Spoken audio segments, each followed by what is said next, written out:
For exclusive podcasts and more, sign up at patreon.com/partnersincrimemedia. This week's Law & Order Marathon winner is Bill Leonard of Genoa City, Wisconsin. Bill will get a marathon decal showing he watched 26.2 hours of his favorite crime show. To be next week's winner, sign up at lawandorderpodcast.com. I'm Kevin Flynn with Rebecca Lavoie and Ralph Castaneda, and these are their stories. You think you know who did it, but you don't know who did it. Law and order, law and order, law and order. It's no ordinary police procedural, baby. It's the FNOG of police procedurals, baby. Law and order, law and order, law and order, law and order. These are their stories, these are their stories. Welcome to These Are Their Stories, the podcast about network TV's most enduring crime franchise and the real-life cases that inspired their shows. I'm Kevin Flynn. Each podcast will break down an episode from either Criminal Intent, SVU, or Original Recipe. And today, we're looking at Special Victims Unit, Season 18, Episode 3, Imposter. You want me to tell the world that I was willing to sleep with the admissions director to get my daughter into college? You didn't consent to having sex with Tom Metcalf. He defrauded you. We were two adults playing a game, and the hustler got hustled. Joining me to do just that is true crime author and the host of Crime Writers On an Undisclosed Addendum, Rebecca Lavoie. Hello, Rebecca. Hello, Kevin. I told you, women will do anything to get their kids into the right school. That's true. And rounding out our panel is our special guest, Ralph Castaneda. Hi, Ralph. Hello. How will people know you? Probably from my Twitter account, official Hudson U. So I guess they technically wouldn't know me, but they would at least know that Twitter account, possibly.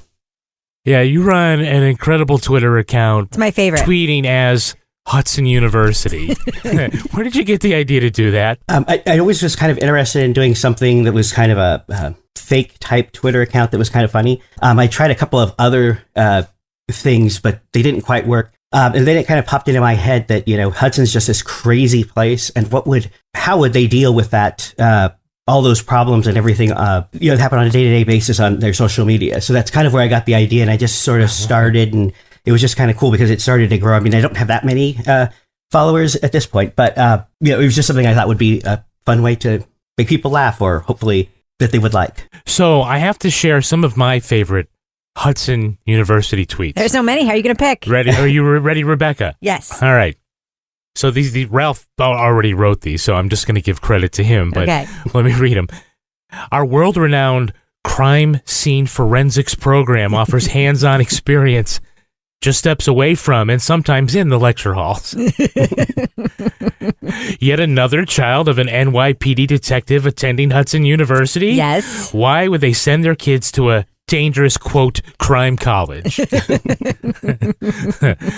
On average, Hudson students receive less stringent prison sentences than students from other crime-ridden colleges. It's been over a month since anyone has found a body in our famous Rose Garden. # choose Hudson. I like the series that Ralph did on the Don't You Know Who My Father Is student IDs that you could procure at Hudson University. Did you lose something? Hudson's lost and found department probably doesn't have it because it was most likely stolen. Looking for pizza? Why not try Profaci's Pizza? Their pizza is so good you'll be shouting, "Oh, Profaci!" And campus security is currently being deposed, so you're on your own for an hour. That's right.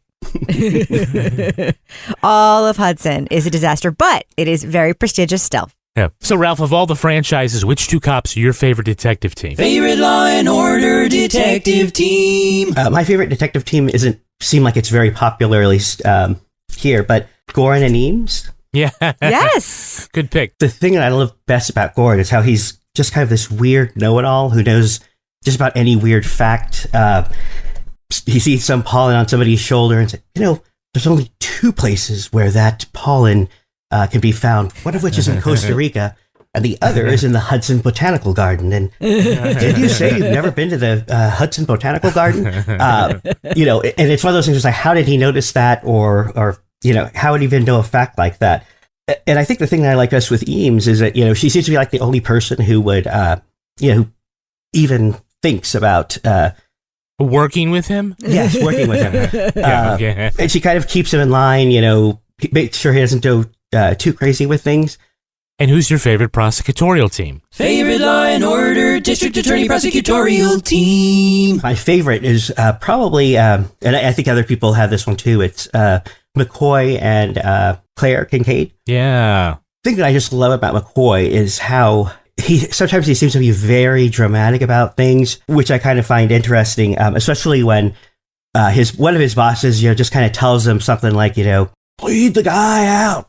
I don't need this in an election year, just right. I think of the all the ones, Claire always seemed the more interesting. Claire Kincaid seemed the most interesting to me, and then also she, I don't know, and maybe it's that secret possible relationship that they had, but she also seemed to me at least be the best person to pull back from, or get him to pull back and say, hey, maybe this is a bit crazy what that you're doing, maybe we should just leave this person out. Yeah, they sound exactly like a dating couple. Yeah. Exactly. They totally do. They totally do. Now let's look at the first half of this episode. SVU, Season 18, Episode 3, Imposter. Well, just as soon as Laura Colette's husband and son are leaving for a college tour of Boston, we see the swanky housewife in a swanky hotel getting it on with a silver fox. Soon after, she's in critical condition from an overdose. Obviously, this is a case for the sex police. Laura's last text was 11:56 last night. You rate me, burn in hell. Okay, clear, concise. Not exactly. She sent a text to the same guy 10 minutes earlier. Incredible night. Just gotta say it, best sex ever. In 10 minutes, she goes from best sex ever to you rate me? How the hell does that happen? Now, her husband has no idea why'd she cheat or try to kill herself. Her son Justin says he's stressed about getting into college, and that's all Mom thinks about. They find security video of Laura and her date and learn she's been having lunches with the head of admissions of the prestigious Hudson University, Alden Kessler. But when Rollins and Carisi go to his office, Kessler is not a silver fox. He's a tall black man. That's when Laura wakes up, and she says she slept with the guy to get Justin into Hudson. But she accidentally OD'd after she discovered he was an imposter. Benson says, bullshit, that's rape. The mystery man sent her a note on Kessler's stationery, so he works at Hudson. They learn he's campus security officer Tom Metcalf, and they arrest him at a bar, pretending to be an admissions counselor, putting the moves on another yummy mommy. So, she charged his hotel room to her card? Really? I just want to know why the hotel room was so big. It was like a giant suite with a living room. If you're just going to use it for that one thing, I don't think you need the living room and the view and all the other amenities. Right, Ralph? You don't need a suite with a couch and a bar and fresh flowers if you're just getting it on, right? Right. I think the thing that I kind of found funny was that that didn't really seem like a kind of a good pickup line at a bar to kind of go and say, hey, maybe I can get your kids into Hudson, not just because of Hudson's bad reputation, but yeah, that just seems kind of like a weird thing that somebody would do to be able to get, pick up people and take them back to his place. But my kids are in kindergarten. Yeah, this is what we're all here for in this episode.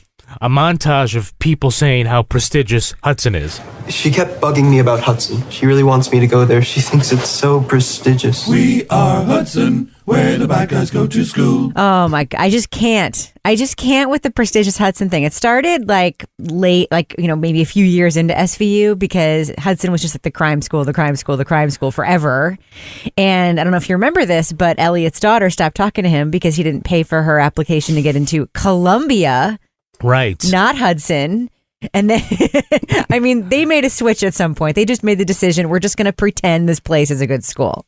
Yes. The thing that's funny, I wonder how much he really likes his daughter if he, won't pay to send her to have her apply to Columbia, but is more than willing to have her go to Hudson, knowing all the crazy things that happen there. All the arrests that he's made of students and teachers.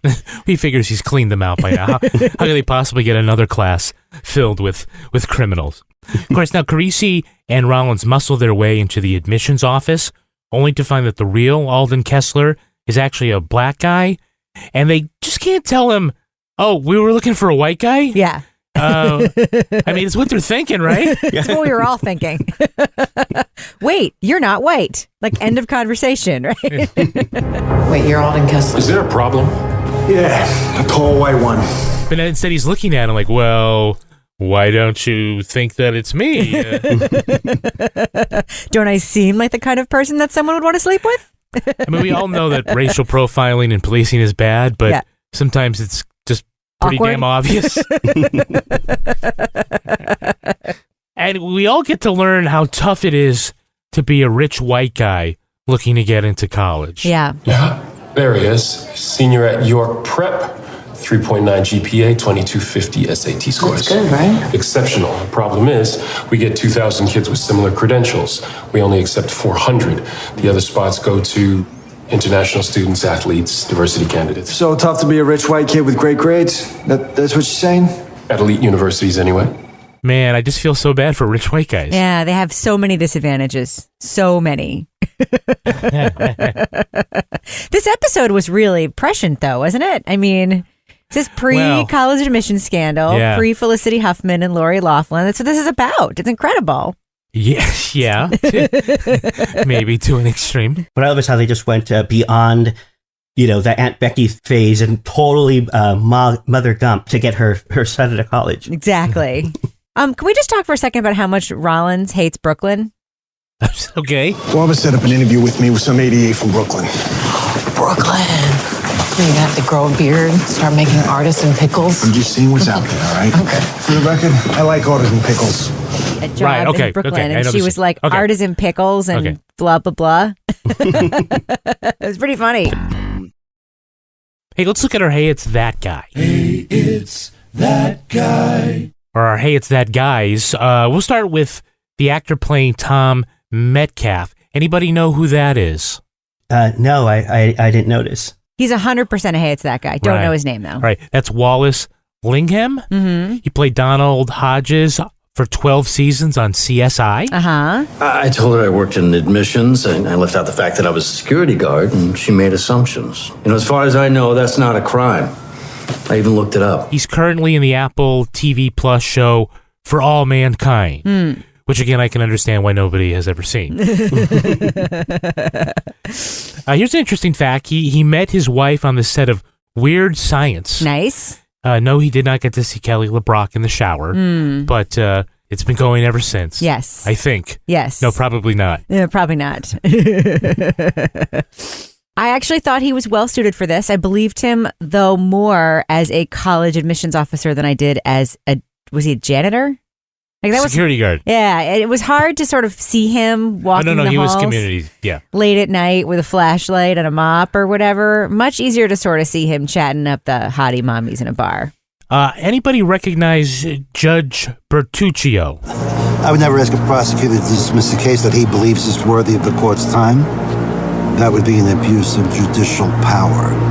No, I didn't. That's Vincent Curatola. You will remember him as Johnny Sack from the Sopranos. I didn't watch The Sopranos. Stop trying to get me to remember. Oh, I'm sorry, Sopranos you were the wrong one. actors. Ralph, you'll remember him as Johnny Sack from The Sopranos. Now I remember. Yeah, he's had 9 Law & Order appearances. He started off his first appearance, he was a court clerk on Original Recipe in 1991, and now he's a judge. So, yay, America? Yeah. Obviously, someone's been taking night classes at Hudson. And survived. Well, apparently it isn't so tough for a white guy in America.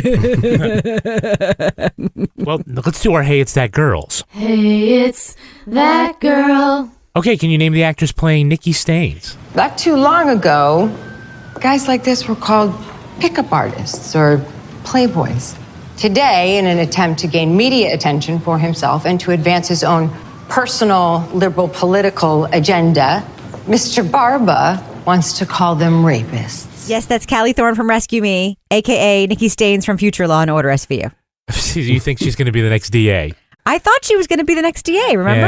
Yeah. Didn't turn out that way. Yeah, Ralph, you've seen this actress in other places, right? Uh-huh. Well, you know her from Blue Bloods, Rescue Me, and Homicide, The Wire, and her show Necessary Roughness. 9 Law & Order appearances, 7 as Nikki Staines. we can thank her for her final appearance when she threw herself on the hand grenade that was Peter Stone. And finally, who's playing Laura Collette? I mean, I'm stunned. And I call this man that I just had sex with, okay? And I confront him, and he laughs at me. Rebecca's raising her hand. I can't see if Ralph is. I'm going to assume Ralph is raising his hand, but Rebecca beat him to it. Go ahead. That's Paula Marshall, a perennial guest star on every sitcom / drama that's ever been created. She was like on like 2.5 Men for a short arc. Yep. She was on Veronica Mars for a short. She's like Miss Short Arc. Californication. She's a short arc queen. It's actually even more profound than that. She has been in a bunch of TV shows, leading roles or supporting roles that lasted less than a year. Yeah. She's an incredibly perennial, like, I don't want to say failure to launch. She's obviously constantly working. She's obviously a successful actress. She really hasn't been able to latch on to a long term. There was one, I forget the name of it, where she played the wife of a comedian. I think it's like Living with Larry or something like that. But yeah, she really hasn't had that long Life with Gary, is that it? Life with Gary. Yes. But you know what? It's almost like remember in Mean Girls, it's like fetch. It's not going to happen. Yeah. Like Paula Marshall, it's just not going to happen. Stop trying to make it a thing. It's not going to happen. Oh yeah. This last month she was on Modern Family, and she is in Euphoria, that critically acclaimed show on HBO. She's married to Danny Nucci. Do you know him? Nope. That actor? Anybody? Because you've seen him. I have. I think I've seen him. Yeah, I think he was on Blue Bloods. Possible that he made an appearance there. But his big role, he was Fabrizio, Leonardo DiCaprio's Italian friend on Titanic. He was there for King of the World. He was spotting him. Oh, okay. If only he'd been there to help him on that door. Oh, he was dead. He died in steerage. Don't you remember the movie? That's right. So Paula Marshall has been nominated for Best Supporting Actress in Hellraiser 3. No. In the Fangoria Chainsaw Awards. Okay. So not like the Oscars or even the Razzies. Do you think Hellraiser 3 got an Oscar nomination? I don't know. I mean, that stupid movie about the Green Book did. Okay, so basically Finn says, if you live by the pork sword, you die by the pork sword. Oh my God, Finn. Just being real, lying to have sex is just part of the game. I mean, back in the day, I pretended to be Melly Mel's cousin one night. You trying to tell me that was rape? Things have changed, Finn. Not that much. Everybody's lying in the club. Sweet wisdom from Finn. It's just game, man. It's just game. This is how we do it. We lie to chicks to get what we want. It's just part of the game. That's actually one of the funniest things that I love about Finn is, and I guess it was kind of a meme, and I like kind of doing these myself, but how he kind of always knows what's hip with the kids these days, and he always knows all the slang. So yeah, it's always hilarious to hear some of the things, that here he is, he's filling us in on, what's going down with all these kids, and it's hilarious. I just, and that one's just really, really funny. So it's apparent that Finn crushed some puss after saying he was related to Grandmaster Flash's songwriter. Melly Mel. It's his cousin. Cousin Melly Mel. That's like a really deep cut cousin that he's pulling out of the closet there. Apparently it worked. Yeah. I mean, I guess being a distant relative of a rapper is all it takes to get it on with the ladies. I mean, can you imagine being the lady who's like, your cousin's Melly Mel? Let's have sex, and then maybe someday you can introduce me to Melly Mel. So they asked someone if they can find Tom Metcalf. He punched out at 512. Can you call him? Find out where he is? Pretend you got to talk to him about work or something? So they contact him so they can see where he is from work, and they find him in a bar putting the moves on another mother. So why would they call him on his day off and he'd say, yeah, I'm at the porch light on 11th. Why are you asking? Yeah, I wonder that too. If they, maybe Hudson, because of all the crime that happens there, they put a tracker on all of their employees. So that way they know where they are at any time, just for an alibi. Well, or for the convenience of getting the cops. Yeah. To get to the cops right away. Did you notice when they walked into the bar, you could hear bits of everybody's conversation and everybody was lying? Really? Yeah. I played baseball at Vanderbilt. You really work at Goldman? this the wrong way, but you look like a construction worker. I produce movies, mostly comedies. You ever hear of the 40-Year-Old Virgin? No way, that's one of my favorites. You pick it up, somebody was talking about how much money they made, and, you know, it was all this other stuff where they're trying to make the point, players lie, which is Finn's point. That is wrong. Did we notice the mascot at Hudson University, which I've never noticed before or since this episode? Was the Hudson Hawks? The Hudson Hawk. Hawk. The Hawk. For what? Is that the name of a TV show? The Hudson Hawk?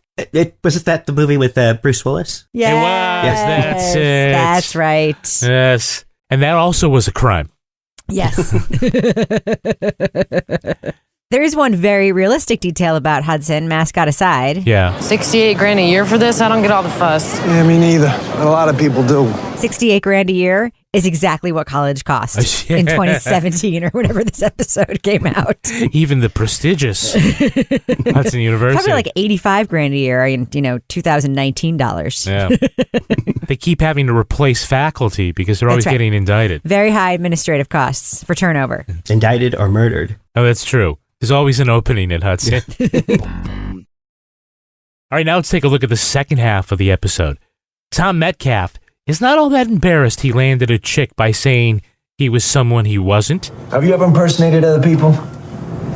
Come on, man to man. Like I said, it's not against the law. If you ask me, it's a brilliant strategy. Like taking advantage of the tax code. You find a loophole, you exploit it. Well, then you got nothing to worry about. That's my point. So you have impersonated other people? Of course. Well, hold on, let me guess. Hedge fund guy, right? Oh, please, that's for rookies. I play much more sophisticated angles. He's right, there's no law against being a dog, but Barba says, well, there's rumblings in Albany about a bill. Carisi and Rollins learn Metcalf is meeting right now with another mommy in a luxury apartment. She's embarrassed and won't testify, and neither will the other woman. They find that he secretly videotaped. Barbara says, hey, there's no crime here, but because Benson will not leave this shit alone, he agrees to press charges for rape.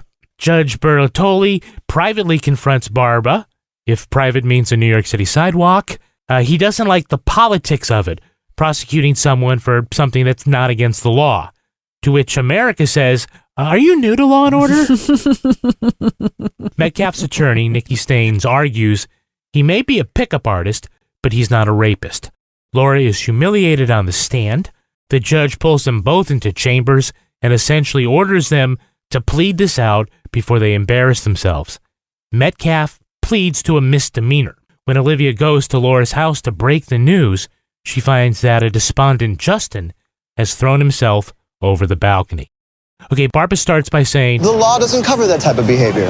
Okay, so maybe it's time we update New York law into the 21st century. Well, there have been rumblings about a new bill in the legislature. Okay. A case like this could kickstart things. hey, there is no law against this, but there are rumblings about a bill. It's not the law. It's not even a proposed law. It's the rumor of a law. What's so funny is, like, what does he think this case is going to do? Like, some like state senator in Albany is going to be like, well, there was a case. Now it needs to be a law. It's like literally not how law works. It's like the I'm Just a Bill commercial. You're right. That ought to be a law. So later he says, like, he can't charge him, and Benson says he has to. So he says, you win. Okay, you win. Yeah, always. Just like that. Always. What a litigator. This is why people think that Barbara was in love with Olivia. This is why. Because this happens all the time on the show, where she's like, no, he is guilty. I know there's no evidence. I know it's not against the law, but you have to do it. And he's like, good. Yeah, I guess that is what a guy in love with a girl would do. Whatever you want, honey. I guess the other ADAs would usually say, oh, yeah, no, I'm not going to charge this crime. But normally there's something else that usually happens that then, you know, okay, well, now that this other thing has happened, well, that's enough. We're going to charge him. But yeah, this one was kind of weird. Well, it's weird with Barba, like you were saying, that he constantly just kind of caves in and instead of even really arguing much, just says, yep, we'll charge him. I mean, who cares if we lose or whatever, which of course is not what he would have done in real life if that was the case. Yeah, he's like, we still have 20 minutes of this episode to go. So exactly. Of course we're going to move along. So how does unemployed security guard Tom Metcalf afford an attorney like Nikki Staines? How does he afford an apartment full of fraud stuff? Well, they explained that it was sort of a scam between his friend, the doorman, and, some rich guy was going to be out of the country. Right. So that's how he had that beautiful apartment. No, but he also has all of the IDs and all of the fraud stuff. And then they're like, today is the day. See you tomorrow afternoon at the Strathmore. Can't wait, Aaron. All right, sounds like another potential Vic. What's the Strathmore? A new luxury building in Soho. Prices start at $10 million. When was that note sent? Yesterday. Today's the day. All right, we might be able to stop this. I'll call Liv. He's going to rape again today because they find like his date book or whatever it is. So much fraud. Like, this guy has means for a guy who works as a nighttime security guard at Hudson.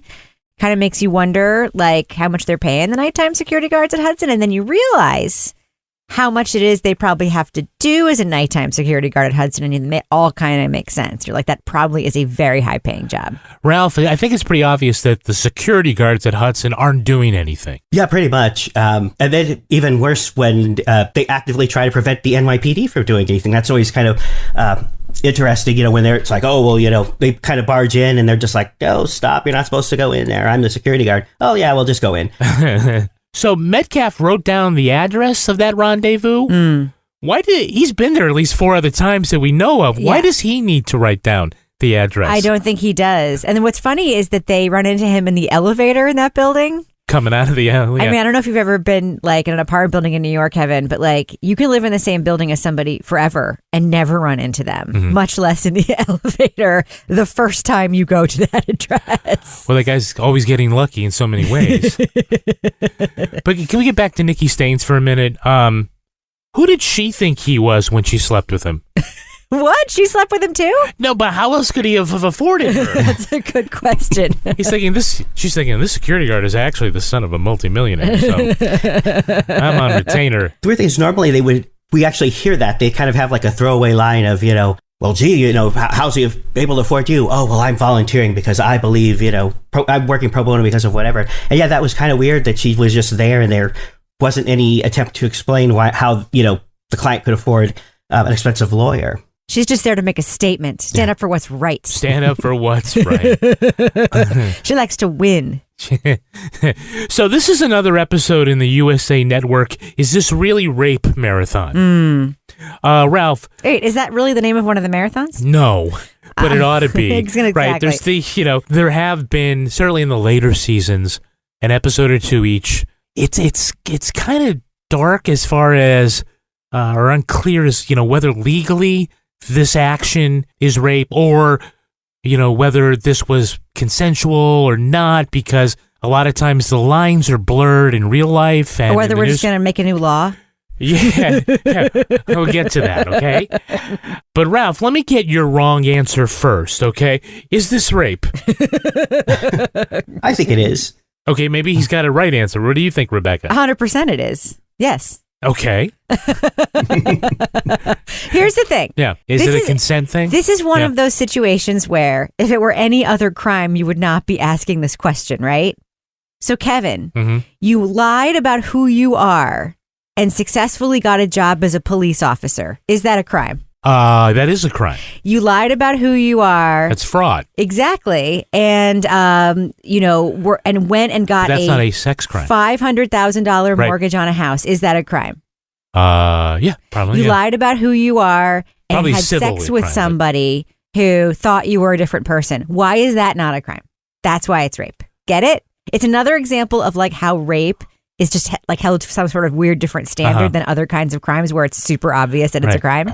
The thing that the writers are bringing up is that people lie all the time about who they are, how much money they make, or something about them that makes them seem more attractive. There's a hookup, and while that may be morally wrong, should that be a crime? Yes. It should be a crime. No, okay. not to lie. I mean, there's a difference between saying I make $100,000 a year. Is the crime part that she thought she was doing it because she was getting something out of it? Perhaps. And then is that...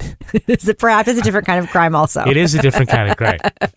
All right. Now, they don't say it out loud, but just in case you can't piece together what happened, there is an unending string of shots showing us that Justin has jumped to his death. There's a wide shot of the building, then a medium shot of the blood from his head, and then a shot of Olivia looking up and pan up the side of the building, and then a long shot down the side of the building, and a close-up on the blood on the ground again. It's like, we get it. We get what happened. I wonder if they had extra minutes to fill. Weren't enough courtroom scenes. It's like, oh, we got 45 seconds? Well, we can drag this out. Maybe somebody really flubbed the line, just explaining what happened, and they had to go back and do that in post to try to tell the viewer. That was a lot of poor Laura screaming. I know. I really didn't like the end of this episode. It made me very uncomfortable. Because there's two references to, suicide in the episode. The beginning with Paula Marshall, who says that she, accidentally overdosed. But we all know, she was despondent because she realized she got taken or whatever. Mm-hmm. But there's no indication in this entire episode that their poor son, suffers from mental illness or is despondent in any way. He said he was like, oh, I'm stressed out. And then when they go for the visit, he walks by and goes up the stairs, doesn't talk to him. So I guess you're supposed to put it together looking back. What is the implication, though? Is the implication that he's not getting into Hudson, apparently. Is that the implication, that he ended up dying by suicide because he's not going to get into the college he wants? Or is it because he realized his mom is a terrible person? Why did he do it? They don't really... Possibly embarrassment, because maybe he figured that once this trial happens, he's going to be, the kid whose mother slept his way into Hudson or whatever. Yeah, exactly. Yeah, the big question is, why don't you just Photoshop your kid's head on a water polo player like everybody else does these days?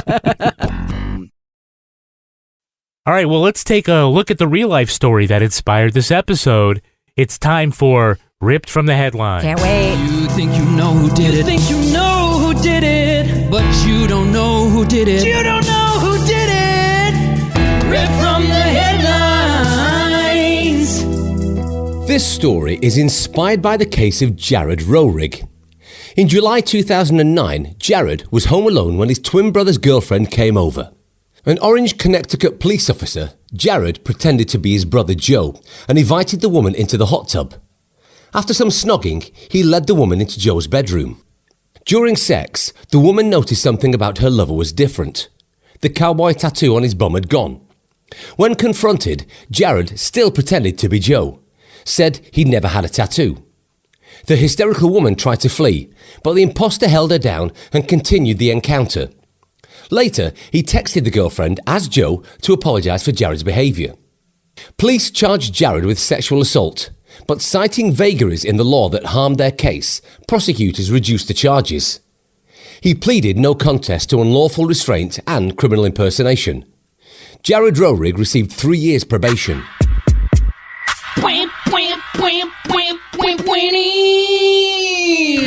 Wow. So, tattoo on my ass? What tattoo on my ass? Oh my goodness. A cowboy. Yes. Cowboy tattoo. A cowboy tattoo. So, I have a question about this. Yeah. She, in the middle of having sex with what she thought was her boyfriend, realized it wasn't and tried to get him to stop, and he didn't, and forcibly held her down. Quote, as you had Cy very politely say, continue the encounter. That was rape. That was extreme. What is the vagary in the law there? What is the vagary? This is the thing about Connecticut. Connecticut. I'm not sure. I'm trying to think back on the research where he definitely held her wrist down and restrained her. She didn't want to. He kept going. I'm not sure he kept the sexual part of it up. We're splitting hairs here. Okay. But that's what happened. She clearly realized something was wrong in the middle of this and wanted to run away. And then there's all this begging and pleading and, oh no, it was actually it's the wrong brother. And it's just weird. I think anybody here go to school with identical twins? Yes. Ralph, you? No. The challenge has always been, hey, if we change clothes in the middle of the day. Can we switch places? Can we switch places? I think the challenge definitely has been thrown down to appear as the other one, and they said, hey, we did it in math class. Maybe I can do it in the hot tub. Ugh. I don't think the other brother in on it, though? He wasn't, right? No, they did think at first that maybe he was. Yeah. And they determined later that no, that he was not responsible. You would think, though, if they had planned this, he would never have gotten a tattoo on his ass to begin with, because that's just like a tell, right? It's the way mom can tell them apart. You never want to switch places naked and then have one of you get a tattoo on your ass. It kind of ruins the whole thing. I think that part of the vagary of the law has to do with consent, because she willingly went to bed with this guy. And because part of this is just, not the right guy, that the law isn't explicit about that. Yeah. To me, that's weird, because it does seem much more blatant and obvious that, that was rape. So it's kind of interesting how SVU, sometimes when there's a differentiation between the real life case and Law and Order, usually I'm kind of sitting there thinking, well, why did they change it? Either the actual case was more interesting, or it just seems odd what they chose to concentrate on, for a particular crime. But this one, I think that was actually, they muddied the waters more with what they wrote versus that one, because in my mind, that blatantly was rape. And I thought both of them were rape. But of course, the SVU episode actually makes it, I guess the waters seem much more muddier. The actual case seems definitely blatantly rape. So that just kind of, I guess it didn't surprise me. I think the thing that they took from that was the legal argument, or that part of it, as opposed to maybe, the imposter coming in. So this girl, broke up with Joe, and it wasn't some kind of consensual sex swap between him and his brother. Yeah. But so when the brother gets caught, isn't it always like they say, it wasn't me, it's him? And yeah, don't you think? Yeah. I want to know what Thanksgiving is like now. I want to know how Jared got Joe to lend him his phone to send the message to the girl. Hey, man, can I borrow your phone for a sec? So it is interesting. So this is, if this is the case that inspired this episode, it's interesting that they went with this college storyline as a replacement. It really is, because it's like an interesting sort of more murky, obviously, at least so the writers are concerned. But there have been other episodes in SVU where there were twins. Most notably, the one with T.R. Knight from Grey's Anatomy, who played George, who is accused of rape, but he's like a nice guy, and he insists he didn't do it, and he insists, and he has like a telltale tattoo that they're like, that's him.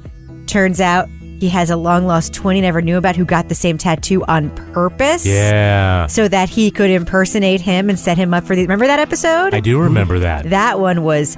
Side note, bananas. I just wanted to talk about it. We've never done it on the show. Now I've had my opportunity. Well, it's been long documented that Law and Order hates twins. Twins, people from Vermont, gingers. We just added people in wheelchairs, just adding to the list. Yeah. Hey, that's going to do it for us. We want to thank our guest, Ralph Castaneda. Ralph, where can our listeners follow you online? On Twitter at official Hudson U, or my website, which has other things, ralphland.com. Yeah, I definitely recommend everybody subscribe to the Hudson University site. It's my favorite Twitter account. Yeah. Oh, thank you. Rebecca Lavoie, how can our listeners follow you? On Twitter and Instagram at Reb Lavoie. And of course, they can also listen to Crime Writers On. And you can track me on Twitter at Kevin P. Flynn. You can also tweet to us at Law and Order Pod, or follow us on Instagram at These Are Their Stories Podcast. Our newsreader was Cy Frater. Our theme music was composed and performed by Uncanny Valleys. Line editing by Henry Lavoie. Content assistance from Travis Roy. Lily Flynn handles promotions. To get ad-free episodes of These Are Their Stories a week early, sign up for Stitcher Premium. Get your first month free at stitcherpremium.com/crime. All clips of this podcast were used in compliance with the U.S. Copyrights Act Fair Use Exemption for criticism and commentary. Special thanks to the elite squad of the Law & Order Wiki community for preserving the evidence. If you want to know what episodes we're talking about in our upcoming shows, go to lawandorderpodcast.com. Sign up for our newsletter for a chance to be our next Law & Order Marathon winner. These Are Their Stories was recorded in the Yoga Loft above the Bodega in Bay St. Louis, Mississippi studio, and is a production of Partners in Crime Media.